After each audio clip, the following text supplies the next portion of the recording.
Muhammad says the woman cannot say no at any time, even if the husband and wife are riding a camel. दोस्तों, कल्पना कीजिए एक video जो upload होते ही गायब, कोई report नहीं, कोई वार्निंग नहीं, बस खत्म, जैसे वो कभी थी ही नहीं।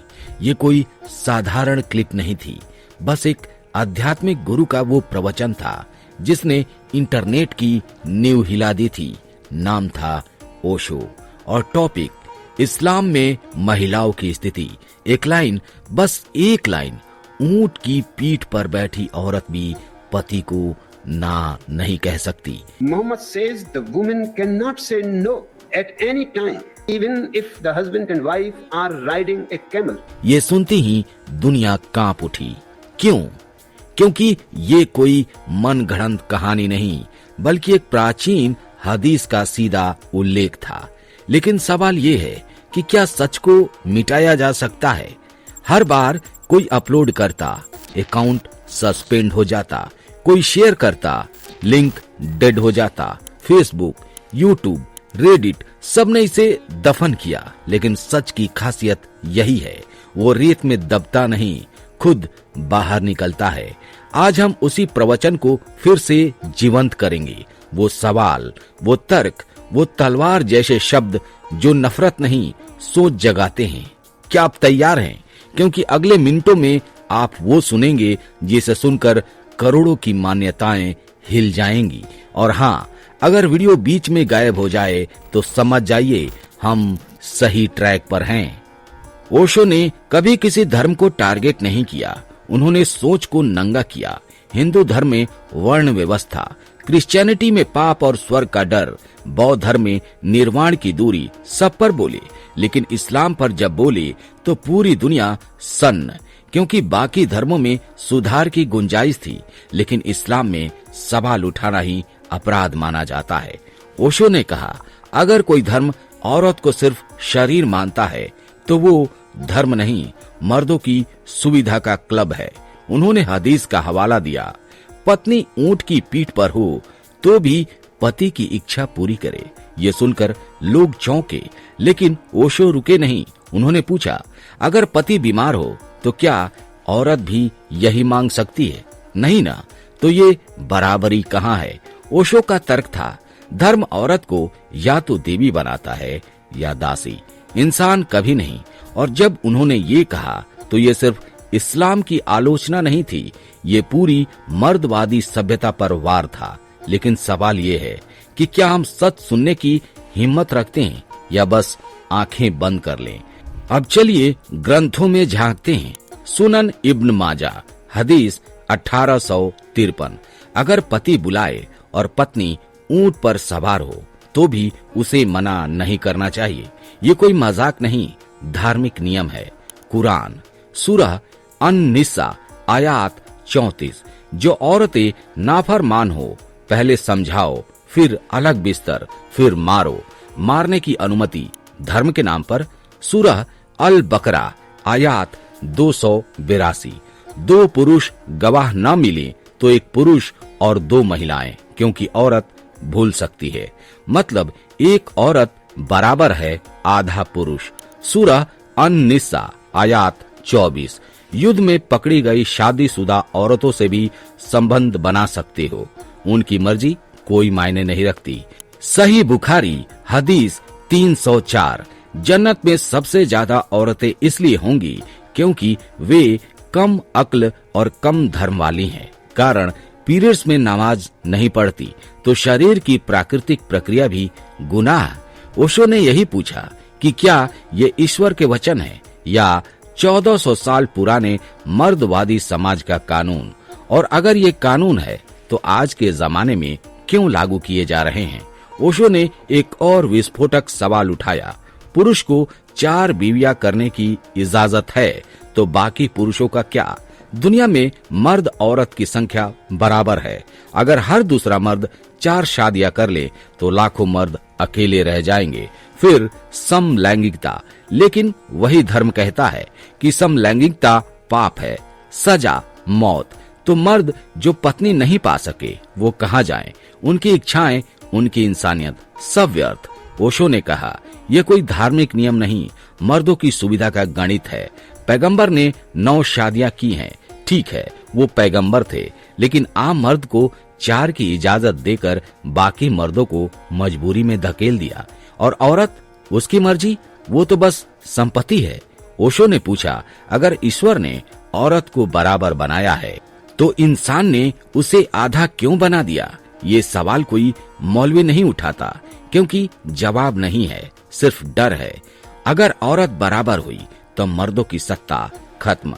अब सोचिए, एक औरत की जन्नत सिर्फ पति की खुशी पर टिकी हो तो उसकी आत्मा का क्या होगा? उसका ज्ञान, उसका सपना, उसका दर्द सब बेकार। ओशो ने कहा, औरत को पीरियड्स में नमाज नहीं पढ़ने देना, उसे अपवित्र कहना, ये धर्म नहीं, शरीर को शर्मिंदा करना है। हर महीने खून बहना उसकी गलती नहीं, प्रकृति है, लेकिन उसे कम धर्म वाली कहकर जन्नत से बाहर कर दो। और गवाही में 2 औरतें बराबर हैं एक मर्द के। क्या औरत का दिमाग आधा है? ओशो ने तर्क दिया, अगर औरत भूल जाती है तो मर्द क्यों नहीं भूलता? मर्दों की गवाही भी गलत होती है, लेकिन कानून सिर्फ औरत को टारगेट करता है। ये भेदभाव नहीं तो क्या है?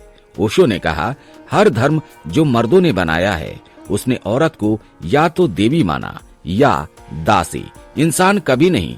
और जब औरत इंसान बनेगी तभी सभ्यता आगे बढ़ेगी। लेकिन इसके लिए पहले धर्म के नाम पर चल रहे भेदभाव को खत्म करना होगा। ओशो का प्रवचन वायरल हुआ तो इंटरनेट पर आग लग गई। यूट्यूब ने कम्युनिटी गाइडलाइंस का हवाला देकर हटा दिया, फेसबुक ने ब्लॉक किया, ट्विटर पर हैशटैग ट्रेंड किया, फिर डिलीट हो गया। लेकिन लोग रुके नहीं। एक्स मुस्लिम कम्युनिटी ने इसे मिरर किया, ड्राइव पर सेव किया, टोर नेटवर्क से अपलोड किया। क्यों? क्योंकि ये उनके दर्द की आवाज थी। एक लड़की ने लिखा, मैं 18 साल तक सोचती रही कि मेरा पीरियड्स गुनाह है। ओशो ने बताया, ये गुनाह नहीं, ये तो जीवन है। एक औरत ने कहा, मेरे पिता कहते थे तेरी गवाही आधी है। आज मैं वकील हूँ और मेरी गवाही पूरी है।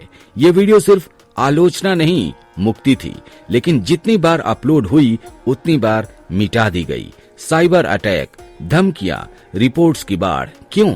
क्योंकि सच सहना मुश्किल है, लेकिन सच की खासियत यही है, वो मिटता नहीं, फैलता है।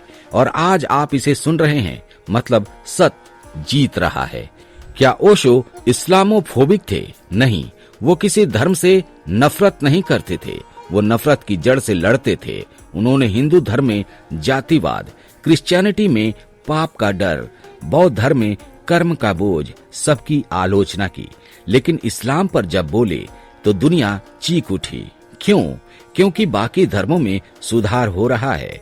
हिंदू धर्म में दलित उठ रहे हैं, क्रिश्चियनिटी में समलैंगिक विवाह हो रहा है, लेकिन इस्लाम में सवाल उठाना ही इस निंदा है। ओशो ने कहा, सवाल पूछना पाप नहीं, सवाल ना पूछना पाप है। उन्होंने कोई झूठ नहीं बोला। जो हदीसें, जो आयतें बताई हैं, वो सब ग्रंथों में है। कोई जोड़ घटाव नहीं है। तो फिर डर किस बात का?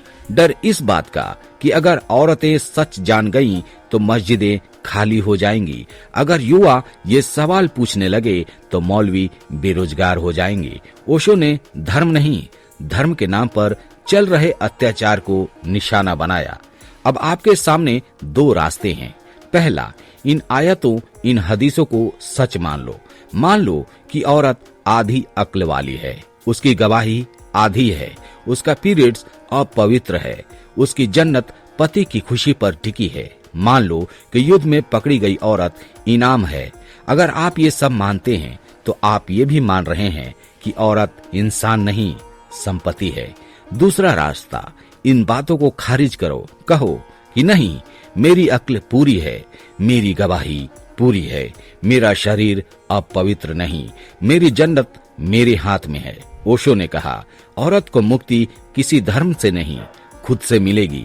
आज अगर आप महिला हैं तो ये वीडियो आपके लिए है। अगर आप पुरुष हैं तो अपनी बेटी, बहन, पत्नी के लिए सवाल पूछिए, ग्रंथ पढ़िए, सोचिए, क्योंकि जब तक आप सवाल नहीं पूछेंगे तब तक कोई और आपके लिए जवाब तय करता रहेगा। ओशो की सबसे बड़ी क्रांति यही थी। उन्होंने धर्म को इंसान के नीचे नहीं ऊपर रखा। कहा, धर्म इंसान के लिए है, इंसान धर्म के लिए नहीं। अगर कोई नियम इंसानियत के खिलाफ है तो वो नियम गलत है, चाहे किताब में लिखा हो। ओशो ने पूछा, अगर ईश्वर ने औरत को बराबर बनाया तो इंसान ने उसे गुलाम क्यों बनाया? ये सवाल कोई मौलाना, कोई पादरी, कोई पंडित नहीं उठाता, क्योंकि उनकी दुकान इसी पर चलती है। लेकिन ओशो की दुकान नहीं थी, उनकी दुकान थी सच्चाई की, और सच्चाई कभी बिकती नहीं है, बस फैलती है।